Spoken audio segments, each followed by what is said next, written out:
The phone was ringing at Dolly Parton's Nashville home at 6 a.m., but she already knew why. Her lawyers had been calling for hours. Whitney Houston had just murdered her song on national television, and country music was about to explode. What happened next would shock both the country and R&B worlds forever. If you love stories about unexpected friendships and musical legends, make sure to subscribe and hit that notification bell for more incredible true stories about music's greatest icons. It was October 1992, and Whitney Houston had just performed I Will Always Love You at a tribute concert that would change both women's lives forever. But what the audience didn't know was that this wasn't supposed to happen. Dolly Parton had specifically said no to this exact situation just 6 months earlier. That girl doesn't understand what that song means, Dolly had told her manager, Danny Nozel, when the Bodyguard producers first approached about using her 1974 masterpiece. It's not some big Hollywood ballad. It's a gentle goodbye song I wrote for Porter Wagoner when I was leaving his show. It's intimate, it's country, and it's mine. The song held memories that Hollywood couldn't possibly understand. Dolly had written it in her tiny apartment above a Nashville auto parts store, tears streaming down her face as she tried to find the perfect way to tell Porter that she was leaving his television show to pursue a solo career. Porter had discovered her, mentored her, and given her a platform when nobody else would. But she'd outgrown his shadow, and they both knew it. I wrote it on an old guitar that wouldn't stay in tune, Dolly remembered, sitting in her kitchen as the morning sun streamed through her windows. Every word came from my heart because I really did love Porter, just not in the way he wanted me to. But Hollywood has a way of getting what Hollywood wants, and somehow Whitney's version had been recorded anyway. Now, watching the television in her Brentwood mansion, Dolly felt something she rarely experienced. Genuine anger mixed with something she couldn't quite identify. Was it jealousy, admiration, fear? Turn it off, she told her husband Carl Dean, but neither of them moved. They were transfixed watching Whitney's voice soar through the rafters of that concert hall in a way that made Dolly's own version seem like a whisper by comparison. Whitney's version was different, bigger, more dramatic. Her voice climbed octaves that Dolly had never attempted, reaching notes that seemed to touch the ceiling of human emotion. The arrangement was lush, cinematic, powerful in a way that transformed Dolly's gentle country ballad into something else entirely. She's good, Carl said quietly, and Dolly shot him a look that could have melted steel. Good? She's rewriting my life story without asking my permission. But here's what nobody knew. Whitney Houston was just as terrified about singing that song as Dolly was about hearing it. 3 days earlier, Whitney had called her mentor, Clive Davis, in a panic from her hotel room in Los Angeles. She'd been pacing for hours, the original recording of Dolly's song playing on repeat, her throat tight with anxiety. Clive, I can't do this. I've been listening to Dolly's original version over and over. That song is perfect as it is. Who am I to touch something that beautiful? Whitney had always been a perfectionist, but this was different. This was about respect, about legacy, about the weight of taking someone else's most personal creation and making it your own. She'd grown up in the church where covering someone else's song was an act of worship, a way of honoring the original. But this felt like theft. Clive Davis, the man who had discovered Whitney in a New York nightclub and turned her into a superstar, had heard this insecurity before. Whitney's biggest weakness wasn't her voice. It was her need to please everyone, to be perfect, to never disappoint. Whitney, you're not changing her song. You're making it yours. There's a difference. But what if she hates it? What if I ruin something perfect? What if country music fans think I'm just another pop star trying to steal their music? Then you prove them wrong by singing it better than anyone ever has. What Whitney didn't know was that Dolly Parton was asking herself the same questions, but from the opposite perspective. That morning after the concert, Dolly's phone rang again. This time it wasn't her lawyers or her manager or another reporter wanting a quote about the controversy.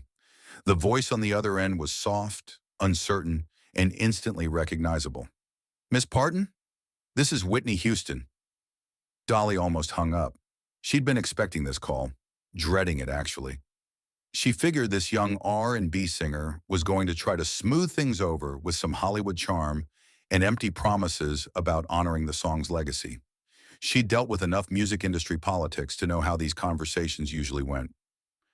"Miss Houston," Dolly said, her Tennessee accent crisp with barely controlled emotion, "I suppose you're calling about the song." "Yes, ma'am, I am."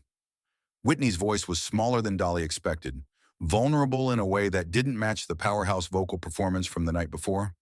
"I need to apologize to you." Apologize? Dolly wasn't prepared for that. In her experience, successful artists didn't apologize for success. "I took something that belonged to you, and I made it into something else without asking your permission first. I know that song means something special to you, and I should have honored that." Dolly felt her anger beginning to crack. She'd been preparing for arrogance, for entitlement, for the kind of casual dismissal that young stars often showed their elders. But this was something else entirely. "Well, I wasn't expecting that." Whitney's voice got even smaller. "Miss Parton, would you meet with me? I'd like to explain myself, if you'll let me. I'd like to understand what that song really means to you." That's when Dolly Parton made a decision that would change both their lives forever. "Come to Nashville, honey. Come see where that song was born." But what nobody knew was that Dolly had been fighting her own demons about the song's success. The truth was, "I Will Always Love You" had been largely forgotten by mainstream audiences until The Bodyguard came along. Dolly had recorded it twice, once in 1974 when she left Porter's show, and again in 1982 for the movie The Best Little Whorehouse in Texas. Both versions had been successful in country music circles, but they'd never crossed over to the massive audience that Whitney's version would reach. Part of Dolly was grateful. Another part was terrified that her intimate, personal song was about to become something she wouldn't recognize. 2 weeks later, Whitney Houston walked into Dolly's home studio with her hands shaking. She'd flown in on a private jet, but she felt like a nervous teenager meeting her idol for the first time. Dolly's house wasn't what Whitney had expected. It was beautiful, but not ostentatious. Elegant, but comfortable. Filled with personal touches that spoke of a woman who knew exactly who she was. The walls were covered with family photos, awards mixed in casually with children's drawings and snapshots from fishing trips. "You want some coffee?" Dolly asked, and Whitney nodded gratefully. They sat in Dolly's kitchen, two women from completely different worlds, both superstars in their own right, both feeling awkward as teenagers. Whitney noticed that Dolly had small hands, delicate fingers that seemed impossibly tiny for someone who'd created so much music. Dolly noticed that Whitney kept touching her throat, a nervous habit she'd developed over years of protecting her voice. "Tell me about your version," Dolly said simply, pouring coffee from an old percolator that looked like it had been making coffee for decades. Whitney took a deep breath, wrapping her hands around the mug for warmth. "I was scared to death to sing it. The whole time we were recording, I kept thinking about you, about how you wrote this perfect song about letting someone go with love, and here I was turning it into this big dramatic movie moment." "It is big and dramatic," Dolly said, settling into her chair. "But that don't mean it ain't true to the original feeling." "You think so?" Dolly studied Whitney's face and saw something she recognized, the vulnerability of an artist who cared too much about getting it right. She'd seen that same expression in her own mirror countless times, usually at 3 a.m. when she was questioning every choice she'd ever made. "Honey, let me tell you something. I wrote that song in 1974 when I was leaving Porter Wagoner's show to go out on my own. It was scary and sad and beautiful, all at the same time. When I heard your version, you know what I heard? The same thing, just bigger." Whitney's eyes filled with tears. "I was so afraid I'd disappointed you." "Disappoint me? Child, you gave my song wings I never knew it had." They talked for 3 hours before Dolly said something that would haunt both women for years to come. "But I'm worried about you, Whitney." "Worried about me? Why?" Dolly leaned forward, her expression serious. She'd been watching Whitney carefully, noticing the way the young woman jumped every time the phone rang, the way she checked her watch constantly, the way she seemed to carry the weight of the world on her shoulders. "Because I know what it's like to have a voice like yours. People think it's a gift, and it is, but it's also a burden. Everyone wants a piece of it. Everyone thinks they know how you should use it. And sometimes you can lose yourself in trying to please everybody. Whitney was quiet for a long moment. How do you handle it? I remember who I was before anyone knew my name. I remember that little girl from the mountains who just loved to sing because it made her feel close to God. But honey, I'm afraid you might be forgetting who Whitney was before the world decided who you should be. The conversation stretched into the afternoon. They talked about music, about family, about the pressure of being a woman in the music industry, about faith, about love, about the price of perfection. Whitney told Dolly about growing up in the church, about her mother Sissy's expectations, about the weight of being called the voice when sometimes she just wanted to be Whitney. Dolly told Whitney about her childhood in Tennessee, about being one of 12 children, about writing her first song when she was 5 years old, about the journey from the mountains to Nashville, and all the compromises she'd had to make along the way. You know, Dolly said as the afternoon light was fading through her kitchen windows, I want you to record something with me. What? Something just for us. Something that reminds us both why we started singing in the first place. That's when they walked into Dolly's home studio and did something magical. The studio was small, intimate, nothing like the massive recording facilities where Whitney usually worked. There was an old piano, some guitars hanging on the walls, and pictures of Dolly with everyone from Elvis to Emmylou Harris. They recorded a gospel medley, Precious Lord, How Great Thou Art, and Amazing Grace, with just Whitney's voice, Dolly's harmonies, and a single piano. It was raw, unpolished, perfect in its imperfection. This is for keeps, Dolly said after they finished, tears in her eyes. This is ours. Nobody else gets to touch this. Whitney was crying too. Why are you being so kind to me? Because I see myself in you, honey, and I see you losing yourself in trying to be what everyone else wants you to be. I did that once. Nearly killed my spirit. I don't want to see that happen to you. As Whitney prepared to leave Nashville, Dolly walked her to the car. The evening air was crisp, filled with the sound of crickets and the distant hum of the city. Whitney, I want you to promise me something. What? Promise me that no matter how big this song gets, no matter how crazy this business makes you, you'll remember who you really are. You'll remember that little girl who grew up singing in church, not because anybody was watching, but because you love God and you love music. Whitney hugged Dolly tighter than she'd hugged anyone in years. I promise. But keeping that promise would prove harder than either woman imagined. I Will Always Love You became the biggest song of Whitney's career. It spent 14 weeks at #1, became the best-selling single by a female artist in music history, and turned the Bodyguard soundtrack into a global phenomenon that sold over 45 million copies worldwide. For Dolly, the song's success meant financial security she'd never dreamed of. The royalties from Whitney's version would earn her more money than everything else she'd recorded combined. Enough to fund her Dollywood theme park, her literacy foundation, and countless other charitable projects. But money wasn't what mattered most to either woman. That song connected us forever, Dolly would later say. It became our bridge between two different worlds. Over the next 20 years, Whitney and Dolly maintained a friendship that surprised everyone who knew them both. They would call each other during difficult times, send each other songs they were working on, and meet quietly whenever they could.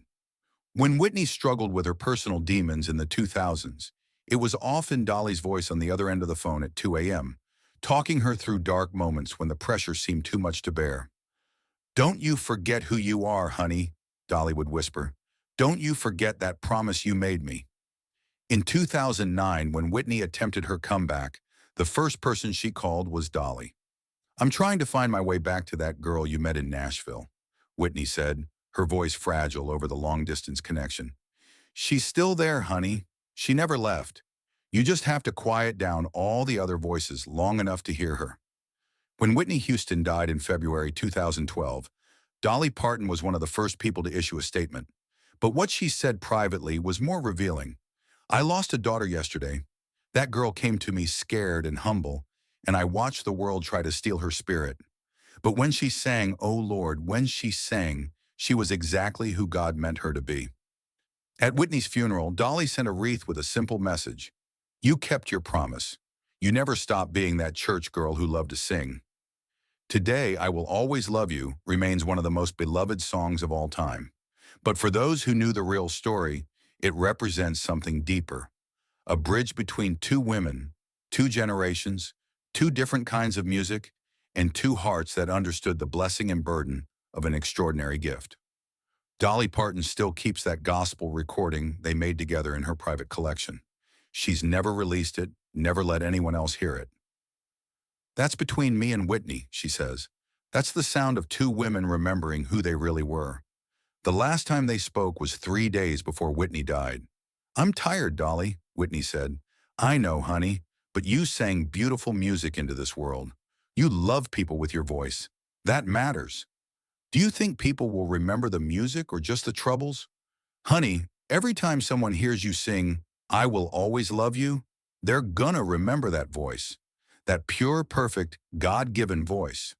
That's what I'll remember. That's what everyone who really knew you will remember." Whitney Houston took Dolly Parton's gentle goodbye song and turned it into an eternal love letter to the world. In return, Dolly gave Whitney something she desperately needed: the reminder that her gift was bigger than her struggles, and her voice was more powerful than her pain. Sometimes the most unlikely friendships create the most beautiful music. Sometimes a song can build a bridge between two worlds. And sometimes the greatest gift one artist can give another isn't collaboration or publicity or even money. It's understanding. Dolly Parton was furious when Whitney Houston sang her song. But that fury became friendship. That conflict became collaboration. And that song became a symbol of what's possible when two powerful women choose connection over competition. "I Will Always Love You" wasn't just Whitney's biggest hit.